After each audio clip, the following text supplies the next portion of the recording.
Ini salah satu hal yang sering membuat kita galau. Sebagaimana Tuhanmu telah mencukupkan rezekimu di hari kemarin, maka jangan khawatirkan rezekimu untuk esok hari. Ini kan sering membuat kita gelisah, apalagi teman-teman mahasiswa. Besok mau jadi apa? Besok mau kerja apa? Besok bisa makan apa tidak? Bisa bayar kuliah atau tidak? Dan seterusnya. Loh, kalau kalian kemarin-kemarin bisa survive, kalian kan kemarin juga masih belum punya pekerjaan, kalian kemarin juga masih bergantung sama orang tua, kalian masih belum mandiri juga kemarin. Tapi toh Allah menghadirkan rezekimu dengan jalan yang ada, mungkin lewat orang tua, lewat beasiswa, lewat tetangga. Itu kan rezeki dari Allah. Kalau Allah kemarin mencukupkan rezekimu, besok juga begitu. Maka tidak perlu khawatir, tidak perlu nabrak-nabrak aturan, tidak perlu menerjang yang salah, yang keliru hanya demi rezeki. Rezeki sudah ada yang ngatur. Ini kalau diceramahkan mudah, tapi kalau dipraktekkan kelihatannya sulit. Orang selalu saja galau, selalu saja gelisah dengan rezeki. Kalau engkau tidak punya pekerjaan, gelisah, itu menurut saya manusiawi, karena manusia itu diantara fitrahnya adalah kerja. Punya aktivitas, punya penghasilan. Tapi urusan hasil, urusan rezeki jangan dikhawatirkan. Itu urusannya Allah. Sebagaimana dawuhnya Imam Malik minggu lalu yang kita kutip, bahwa lakukan saja sesuai bidangmu sebaik mungkin, sesuai yang harus kamu lakukan, tugas-tugasmu sebaik mungkin. Urusan rezeki kembalikan lagi pada Allah, karena Allah yang mengatur, Allah yang mencukupkan. Ini sama maksudnya dengan kata-kata dari Imam Syafi'i ini. Itu saya bawa sebuah syair yang terkenal sekali. Ini nasihat agar kita tidak mencampur uang yang haram dengan yang halal.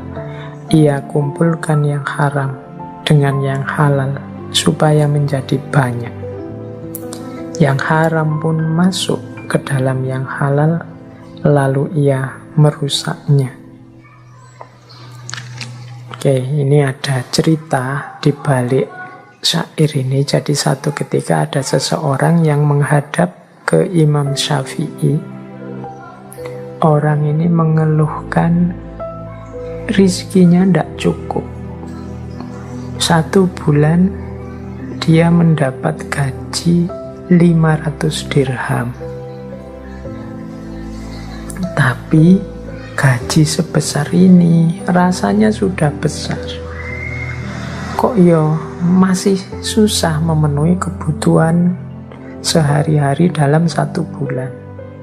Orang ini mengadu pada Imam Syafi'i. Nah, nasihatnya Imam Syafi'i agak aneh. Katanya Imam Syafi'i, oke, bulan depan kamu mintalah gajimu diturunkan menjadi 400 dirham saja. Oh, ini aneh ya, orang merasa kekurangan kok gajinya tidak cukup malah diminta turun. Tapi karena yang meminta seorang ulama besar yang dekat dengan Allah, ya dituruti. Minta penurunan gaji. Bulan depan gajinya jadi 400 dirham. Tapi tetap 400 dirham pun dia masih kesulitan, masih kekurangan. Menghadap lagi pada Imam Syafi'i. Terus katanya Imam Syafi'i, wah ini ada yang salah. Coba kamu minta turun lagi 300 dirham untuk bulan depan. Ini orang ini semakin heran, loh kok tambah turun? 500 rasanya kurang, 400 masih kurang, sekarang disuruh 300. Tidak apa-apalah, yang menyuruh beliau insya Allah ada hikmahnya, ada rahasianya. Diikuti. Minta diturunkan 300 dirham. 300. Nah, setelah 300 gajinya rasanya kok malah tenang. Rasanya ndak banyak lagi kebutuhan macam-macam, rasanya kok cukup dibuat apa saja dalam 1 bulan. Alhamdulillah. Padahal kemarin 500 rasanya ndak cukup, 400 rasanya ndak cukup, 300 kok rasanya malah cukup. Kembalilah dia menghadap pada Imam Syafi'i. Kok bisa sekarang saya merasa cukup gaji saya meskipun jatuhnya hanya 300? Nah, Imam Syafi'i terus memberitahu, wahai saudaraku, sebenarnya pekerjaan yang engkau lakukan itu memang layaknya gajinya hanya 300. Sehingga sisa yang 200 ini sifatnya kelebihan. Dan ini yang kecampur dalam gajimu yang halal. Sehingga membuatnya tidak barokah kalau dalam bahasa Islamnya. Karena tidak barokah, ya rasanya kurang terus. Rasanya ada saja kebutuhan-kebutuhan baru yang sehingga 500 ini tidak cukup. Tapi ketika engkau mengambil hakmu pas sesuai jatahmu, yaitu 300, sekarang hartamu sudah bersih, isinya halal semua, dan disitulah letaknya barokah. Nah, ini urusan rezeki, berarti kita harus hati-hati. Yang halal dan yang haram ketika dia ngumpul, yang haram akan merusak yang halal. Ketika yang halal dirusak dengan hadirnya yang haram, harta kita jadi tidak barokah. Dan tidak ada hubungannya dengan jumlah, dengan kuantitas. Karena harta itu kan kuncinya pada rasa cukup yang ada dalam diri kita. Oke, jadi ya ini untuk bahan renungan kita semua. Semoga teman-teman yang mendengarkan ini hati-hati dalam pengelolaan rezeki. Jangan sampai harta yang kita pegang tidak barokah atau kecampur-campur sehingga tidak barokah. Baik, teman-teman, masih ada beberapa quotes, beberapa nasihat berharga dari Imam Syafi'i. Beliau ini sebenarnya sangat banyak kitabnya, sangat banyak nasihat wasiat yang berharga. Ya, cuma sayangnya kita tidak mungkin mengangkat semuanya malam hari ini. Sering saya bilang ya ngaji ini hanya mancing saja. Semoga teman-teman tertarik untuk memperdalam lebih jauh.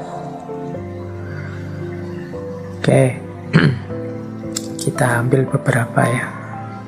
Katanya Imam Syafi'i, amal yang paling berat itu ada 3, yaitu murah hati saat miskin, bersikap warok saat sendiri, dan mengucapkan kebenaran di hadapan orang yang ditakuti.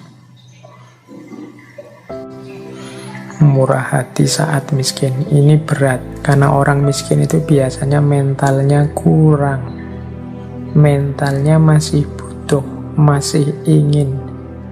Nah, ini mentalnya mental menerima, bukan mental memberi. Maka kalau ada orang miskin yang bermental memberi, ini luar biasa. Orang miskin yang mentalnya murah hati, ini luar biasa. Yang kedua, bersikap warok saat sendiri. Bersikap warok itu bersikap menjaga diri, tidak sembarangan, menjaga kehormatannya. Ini biasanya ya orang warok itu di hadapan orang lain. Kalau ada orang lain, dia menjaga nama baiknya, menjaga kehormatannya. Kalau ada orang, meskipun dia sendirian, dia tidak akan melakukan sesuatu yang menjatuhkan harga dirinya, menjatuhkan kehormatannya. Ini orang yang luar biasa. karena termasuk amal yang berat. Kita itu cenderung kalau tidak ada siapa-siapa ya suka-suka kita. Tapi kalau masih ada orang yang mau menjaga diri saat sendiri, ini orang hebat. Dan yang terakhir, mengucapkan kebenaran di hadapan orang yang ditakuti. Nah, ini juga berat. Kalau ada orang yang kita takuti kan kita pinginnya minggir saja, tidak bersentuhan dengan dia. Tapi kok orang ini saya takuti, tapi aku harus menyampaikan kebenaran padanya. Entah nanti apa resikonya. Orang yang berani semacam ini orang yang hebat.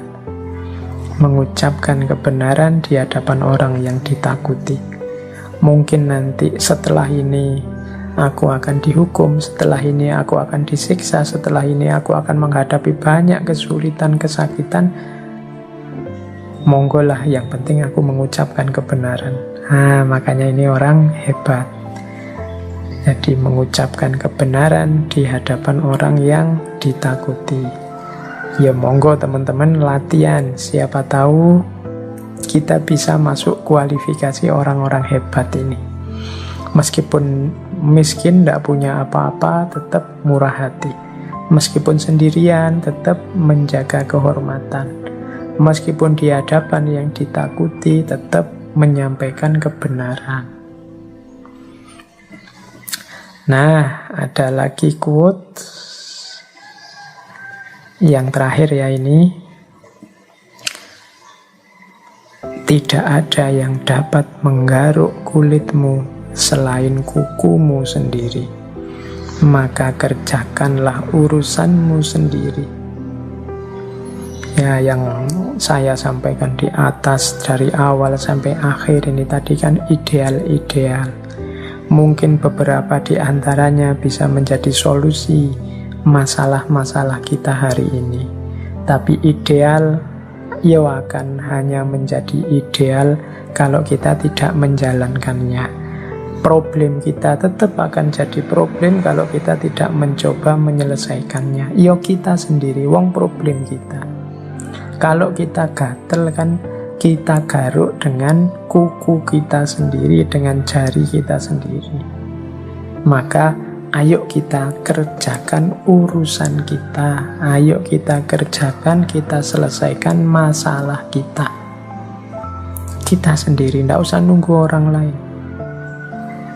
Kadang-kadang kita itu hal yang bisa kita selesaikan sendiri, kita lebih suka menunggu orang lain menyelesaikannya. Kita lebih suka menyuruh orang, kita lebih suka menunggu orang, kita lebih suka kadang-kadang menunggu mood, kita lebih suka kadang-kadang menunggu situasi, kadang-kadang lebih suka. Akhirnya kerjaan-kerjaan kita semuanya terpending, semuanya keteteran. Nah, ini menurut saya quotes dari Imam Syafi'i ini bisa kita pakai. Tidak ada yang dapat menggaruk kulit kita selain kuku kita sendiri. Jangan menunggu digarukkan orang lain. Kalau orang lainnya menggaruk, mungkin gatalnya hilang, tapi karena dia tidak perhitungan jadinya lecet. Atau mungkin karena dia takut kita lecet, akhirnya gatalnya tidak hilang, cuma dilus-lus saja. Yo, yang paling ngerti masalah kita itu ya kita sendiri. Jadi tidak ada yang dapat menggaruk kulitmu selain kukumu sendiri.